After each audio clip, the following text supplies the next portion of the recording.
I'm just too obsessed with the objectives. That's what it is. I need to chill.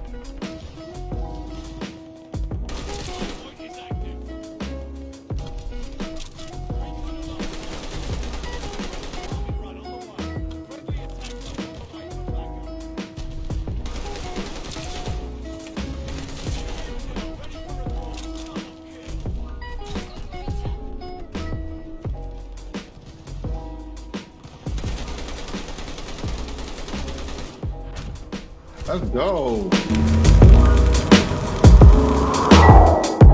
Black Oni. What's up, tubes? It's your boy Will Black Oni Wiggins here, and we're back with another video. This time checking out the top 10 things I don't like about Call of Duty Vanguard. Now, I know what you're thinking. Oni, why are you starting this series off with a negative video? Well, to be honest, compiling this list was a little harder than I thought it would be, but usually, overall, it's a little easier to talk about the things that you don't like about something rather than the things you do like, and hopefully talking about these things can impact the development of the game moving forward and entice you to check out the other video, which is the 10 things I do like about this game. Now, I fully expected to really dislike this game, but I'm enjoying it more than I thought I would. I want to end these two videos on a high note more so than anything else. So I am enjoying it, and I am going to be putting the things I do like after this video. More on that later, of course, but let's just get right into it. The first thing I don't like is that it's a World War II setting. Now, I've gone to great lengths to explain and describe exactly how and why going back to World War II just isn't for me. But the fact that no one was really asking for a return to World War II, with much praise being directed to Modern Warfare 2019 for its modern take and changes to mechanics, going back to this era with these weapons was just not a great play. With Battlefield 2042 giving us a near future modern style, along with Portal mode that brings older weapons, maps, classes, and characters into the fray, and Halo Infinite bringing that super futuristic fix, COD's best play was to sit this year out to come strong for the next release. Speaking of, the second thing I don't like, yearly release fatigue. Another year, another COD game. We've been here every year since the release of the first Call of Duty game back in 2003. And we as a community are tired. I'd love to see a scenario where a COD game has a chance to really breathe and support its community over the long term. If I had it my way, I'd make COD one standalone title with updates over a period of time. Cold War could have been an expansion on top of Modern Warfare, which would have just become Call of Duty. New specialists, new weapons, maps, etc. in its own separate playlists, or combined with what already existed in Modern Warfare playlists. It's a lot to balance for one game, I get that. But it also means there doesn't need to be 2 AK-47s and 2 MP5s and 2 M16s and etc. Those weapons specifically can be condensed, and the other weapons added can be integrated in, just like in Warzone and just like is already possible on the free battle passes for the new weapons that are introduced to the game over time. If COD really wants new yearly content, updating a base game and making improvements to the overall engine and refinements to the mechanics is the better way.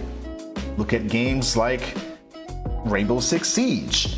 It's been out for ages and they keep adding new operators, new weapons, new content, new maps, new themes, all that stuff. They're adding that to the base game and making it even better over time, which means the player base doesn't have to be split against several different iterations of the game. That way, changes to things that are more incremental can be dispatched over time, whenever it's appropriate. Clutch attachments is number 3. Some attachments are just straight up better than others. While this also goes into the things I do like about the game, with some attachments, mixing things up and adding some real interesting options to play with, there are some that are just too good not to use. These have to be balanced better. Let's use the example of the frangible ammo type and the vital proficiency. Frangible, which is an ammo type you can add to your weapon as an attachment, reduces enemy speed when you shoot them in the legs, and increases their flinch for each shot, which affects two aspects of how other players interact with this game.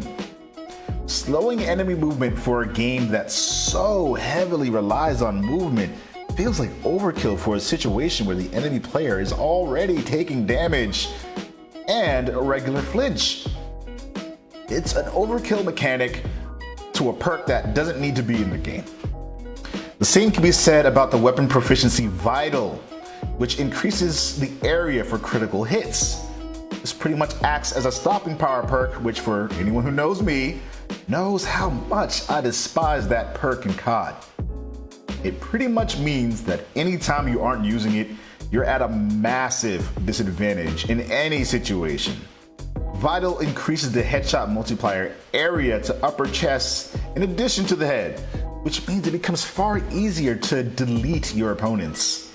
Again, not having this on means you're already at a huge disadvantage, and there's no reason this needed to be added to the game. As a bonus, Hollow Point increases limb damage to enemy players. What's worse is you can combine Hollow Point and Vital, which makes your loadout completely broken. Limb damage and upper body damage are now both increased, meaning you're deleting enemies even if you're just hitting their limbs, just doing the bare minimum of just hitting them. That, combined with our next point, the bloom shooting mechanics, makes this game absurd on a base level. Actually going where you're telling them to go is mind-blowing. There's no reason to need to bring this back. Modern Warfare 2019 brought extremely tight and skill-based mechanics to each gunfight, minus the mounting and camping, of course. Meaning, if you were a good player who valued response time and accuracy over everything else, you would consistently do well. Cold War continued this while making some noticeably poor decisions across the map, in my opinion, and reverting back to Bloom adds a layer of unpredictability and randomness to each gunfight, which, again, removes a layer of skill that is unnecessary. No one asked for this to come back. Next point I want to talk about is no Warzone integration yet. Game development is hard. I won't sit here on my cozy little laptop, on my cozy little standing desk and tell you otherwise. Creating these experiences takes teams of dedicated creators and programmers to make these visions come to life. However, it's strange that after 2 games, Warzone integration isn't launching directly with the release of the main Call of Duty game. I'm sure certifications, COVID, and general yearly releases contribute to things like Warzone integration being delayed. But at this point, they should have been factoring this into their release schedule. Having to wait for these aspects to come to Warzone as well is a drag. Speaking of a drag, we're going to go on to number 6, which is limited initial options. Now, when you're starting out, you have 3 default loadouts that you can choose to use at any time. To be fair, many of these loadouts are great ways to introduce players to popular and effective weapons and configurations. However, they often miss important, useful tools to help you succeed. And once you unlock custom loadouts, you have even more limited options for what you can have in those custom loadouts. You start with only 1 perk per slot, 1 tactical equipment, 1 lethal equipment, and very few guns. That means if you want to rush in headquarters, but need some type of visual cover to stop the enemies from spawn trapping you, which we'll talk about very soon, you have no viable way to do that. Smoke grenades don't appear as an option until hours into the experience of playing Call of Duty multiplayer.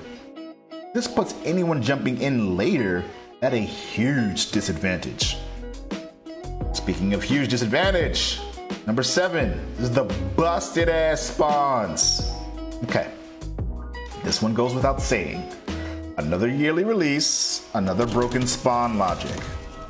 But the spawns in this game are amongst some of the worst I've ever seen. I'm just gonna share a few clips with you that illustrate this perfectly.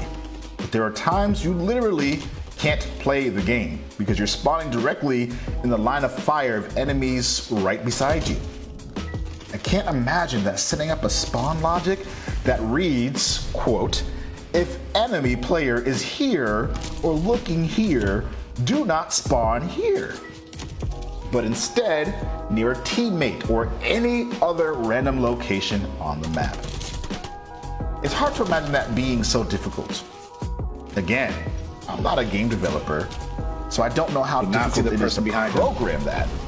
But logically, this shouldn't be a scenario where this happens over and over again for any player. Once in a while, it's understandable because there's only so many places you can appear on a map before you run out of options. But this is ludicrous.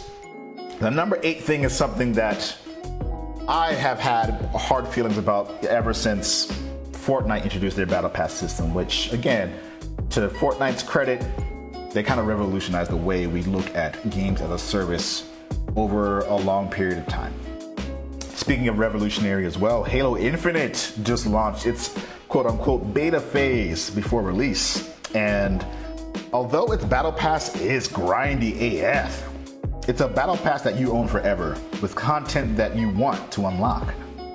If a month comes by that you're just extremely busy for, or you're out of town, or heaven forbid you have a family and you have kids and don't have time to play Halo as much as you'd like, you can always catch up later and don't have to worry about the content in that pack going away. Call of Duty doesn't offer any kind of solution for those of us who have a lot going on in our lives and pretty much punish you for not playing it constantly. The money you spent on unlocking the Battle Pass in the first place then becomes wasted since you couldn't unlock the things you really wanted to that were higher up on the tier and have no way of doing so without now paying an exuberant amount of money to go further in the Battle Pass. Yeah, it sucks. I hope that Halo becomes extremely successful in the way that they're doing things with their own Battle Pass so that companies like Activision, Sledgehammer are able to incorporate that into their own business model. The next thing I want to talk about is number 9. It's unrewarding challenges. Now, as much praise as I give Modern Warfare, it also had the same issue. But the fact that challenges only unlock for each weapon after you've leveled it up to a certain place is frustrating, especially for some of the more difficult to pull off challenges. I remember many situations in Modern Warfare where I had to get mounted kills, and I had been doing that up until I leveled it up to a point where I can unlock that challenge, and it's not retroactive. You have to now do all of that over again, essentially.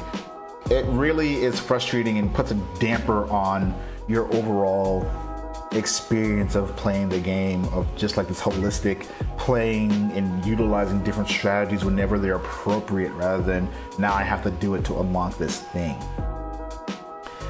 Now, I'll use an example of some of these challenges being awful. For example, to get the higher tier camos for sniper rifles, you need to get hipfire kills with it. I don't know if you remember the bloom part of this list, but due to the inherent nature of the mechanics in Vanguard, and in addition to sniper rifles being notoriously bad at hipfire in COD games, or just games in general, challenges like this become really horribly well thought out distractions from interfacing with the game in a helpful and fun manner.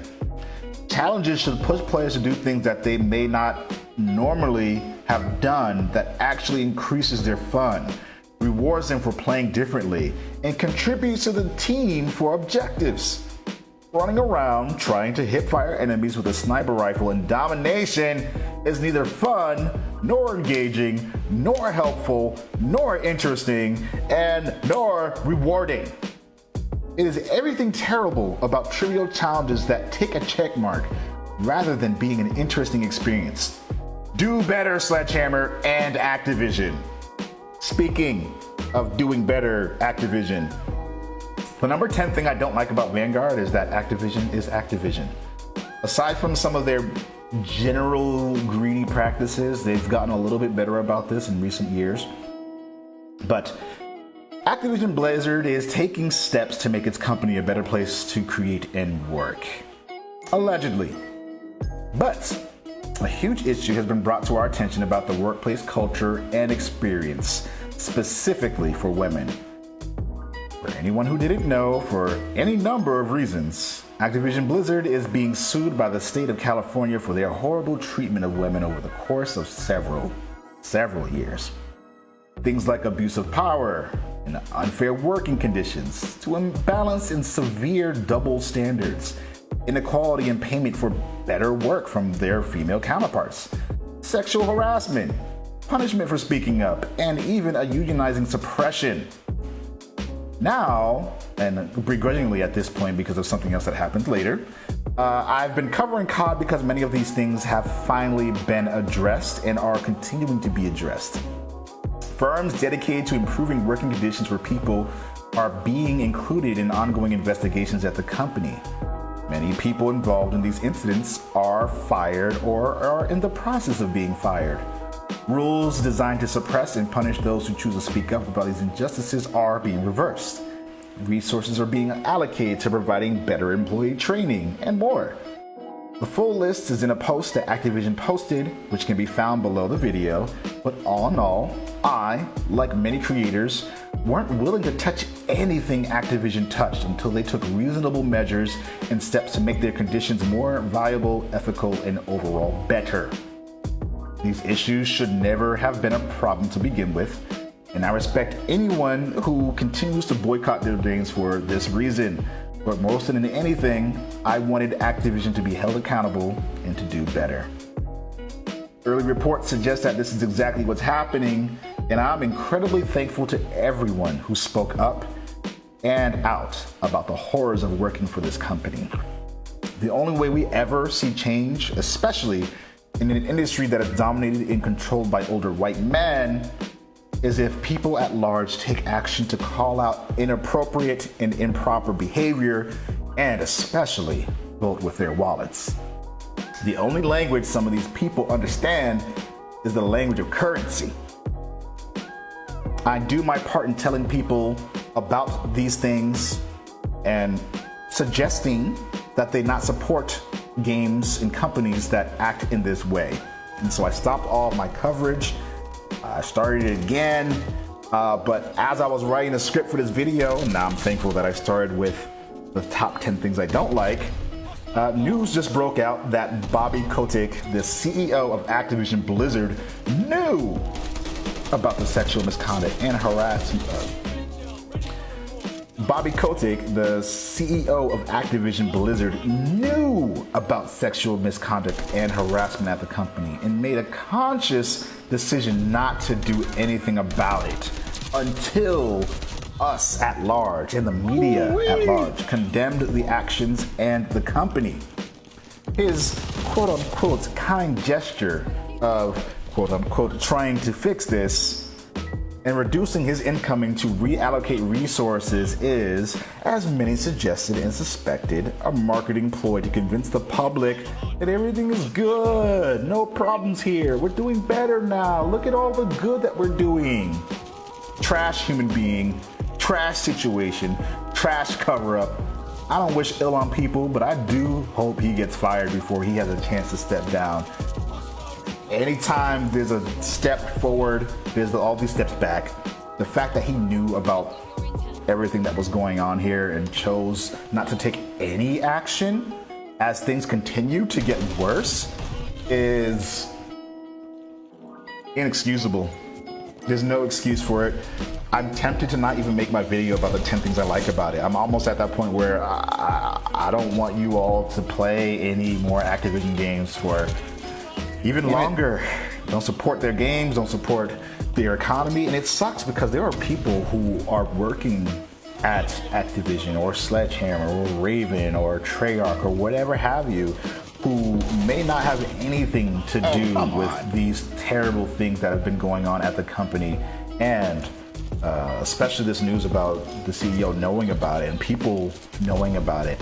There are folks working there who just want to make really great video games, who want to make experiences for people like myself and for those of you who are watching to just be enamored by, to be immersed by, and to just enjoy with your friends. These people just want to make something beautiful and awesome and fun and entertaining. And there are these things happening at the higher level beyond their own control that's going on. And the employees actually planned a walkout. Today is Tuesday, or Monday, Tuesday? Today is Tuesday by the time I'm recording this.